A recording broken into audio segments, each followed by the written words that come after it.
Hi, my name is Jeff Pagano, and welcome to the Harpin Rugby podcast. Now, it's our wrap is going to be a little different this week. Unfortunately, our guest was unavailable at a late hour. So, but I mean, hope all is well there. And there's no problem with that. I can pretty much do the podcast myself. Unfortunately, you'll have to put up with just my voice for the next while. But we're going to go back over the Ireland match, obviously from Saturday evening at the Aviva Stadium, and it's good news. So it's a good thing to report upon. How no matter how many voices we have doing it. Well, first of all, we're going to do our usual 80 word summary, generic summary of how the game went. So here it is. Ireland defeated Australia 46-19 at the Aviva Stadium, powered by Mac Hansen's first half hat trick and a dominant second half surge. Despite Australia's brief rallies through Len Ikitau, Fraser McRae, and Josh Pollard, repeated line-out errors undermined their momentum. Sam Prendergast's drop goal and Jack Crowley's penalty extended Ireland's lead before late tries from Kylan Doris, Ryan Baird, and Robbie Henshaw sealed victory. Ireland's commanding performance showcased sharp interplay, clinical finishing, and strong discipline, setting up a decisive clutch against world champion South Africa. Well, obviously, we're going to go into a little bit more detail than that, and I have a rake of Harpin points there, and I'm just going to just basically bang on about them until I run out of voice, and then wrap things up. So that's how we're going to do this. The first heading I have here is obviously Mighty Mac, Mac Hansen. Now, what I've said about him was, and I think the overall theme, my overall takeaway from this game, and I said it at full time, was that I think we should, we've been negative about Ireland's performances about the past couple of weeks, and rightly so. But I think what this game did is it showed, um, performance wise, that we're on an upward curve. I mean, obviously, we were disappointing for a lot of the times against the All Blacks. There were times when Japan had us, last week, but it wasn't the same team. But there were improvements as well, and we did pull away in the second half. Much improved performance after the break there, and then this week we went at them from the start. But I think not even from the performance point of view. I think when you take the three matches as a whole, I think the overall takeaway is that we are developing players, multiple options, multiple players in many different positions. And I think that Mac's performance at fullback, Mac Hansen, shows is the highlight of this. Because look at, I mean, if you think of it, if Hugo Keenan was fit, he would have started. If Jamie Osborne was fit, he would have started. And neither of them, and both, obviously, we all know what both of them can do. I think Jamie Osborne has done, despite Ireland's maybe disappointments the past couple of weeks, I thought Jamie Osborne was doing very well at 15. But for Mac Hansen to come in and play this kind of role, the first two tries were almost identical. The third one could have been identical as well. I mean, it was set up. It was the scrum in the same portion of the field. I was saying, you know what? Would they have the cheek to try this again a third time? But even then, they did do something differently. But there was Mac anyway to finish it off. But I think the where he was most effective, obviously, was under the high ball. I mean, literally, the game wasn't a minute old. I think Ireland kicked off, and then when Australia did their exit, it was Mac Hansen catching it halfway. It was like 40 seconds gone in the game, and he's already getting involved doing fullback things and showing that he can play that position. So we know he can. He's good under the high ball. He can run from deep, and he can join the line at the perfect time as well in attack situations. I mean, everything you want from a fullback, and he's their third choice. And so we know that he go into the game next week. You can select him, and there's no problem. And that's our third choice. And obviously, of course, he's also able to go on the right wing. That's where he kind of made his name for Ireland ever since he scored that amazing try in Paris and was straight from a restart.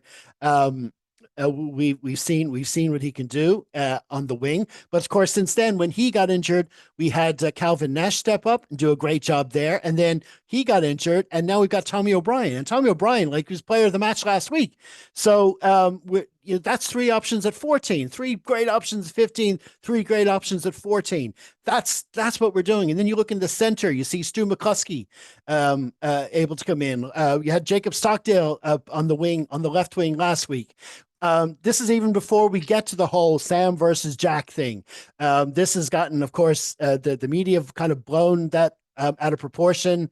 Munster, Leinster, all that old stuff going way back to arguments we've had over who should be playing 10 over the years. It's become crazy. I think Andy Farrell just does his thing anyway and picks the teams he wants to pick, whatever's going on in the papers. And I think what we saw Sam execute a game plan which was very much kicking. I think his kicking is definitely on point.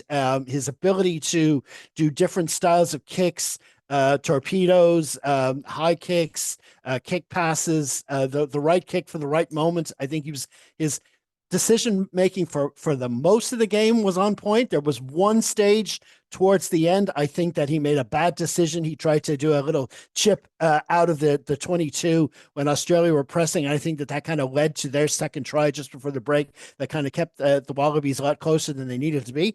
But apart from that, the kicking game was really on point. He did some amazing high balls, amazing kicks for territory, and it wasn't just him either. The others were getting in on the act as well.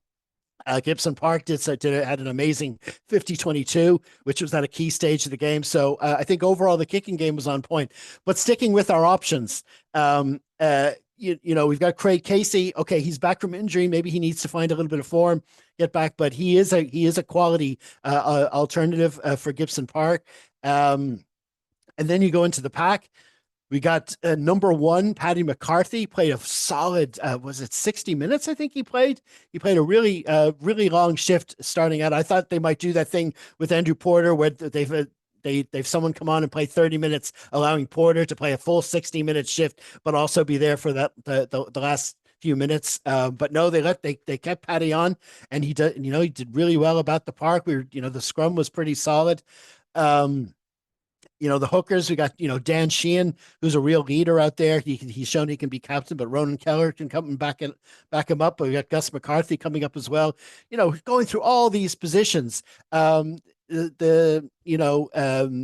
Furlong, extended shift from him.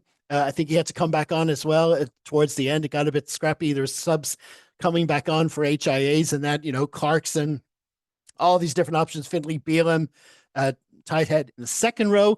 We've done relatively well in the second row, apart from obviously lineouts up to now. But we have had some good performances from the likes of James Ryan and Tyg Byrne. But we're missing Joe McCarthy. Obviously he's going to be a big loss against the Springboks, but he is another option there. Cian Prendergast and Nick Timoney off the bench. They're great options. We're missing we need these 5-6 players. I think Cormac Izuchukwu as well, when he comes back from injury. He was really unlucky to get injured just before the November internationals.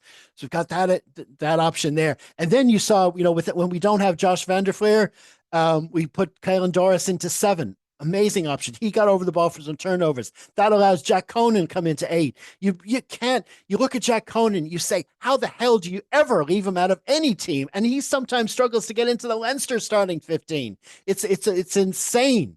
But that's where we are. And right throughout the squad, right throughout the 15 positions, we have these multiple options able to come in, and it's and I think that's the main takeaway we have from this particular game, and it shows that we are in an upward curve. Now, obviously, we're playing the Springboks next week, and that's going to be a tall order. I mean, we saw what they did against France. We saw how they, and Italy, they overcame these red cards.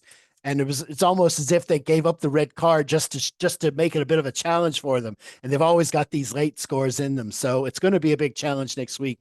But I don't think we could have done more on Saturday evening to prepare for that game. It's all about how they come out next week, but we can talk about that next week. As for where things stand right now, when we're looking back at the Australia game, I think that they've done a really good job to get things done. Everything wasn't perfect. There were mistakes, but we can look at that in a bit more depth later on. So, but as for Mac Hansen, definitely player of the match performance. Obviously, the hat trick was the obvious way to sew up that award, but he was also good in other facets of the game, the catching and the joining the line and all this stuff around the park. Quality option at fullback, and every reason to believe he can do it next week as well.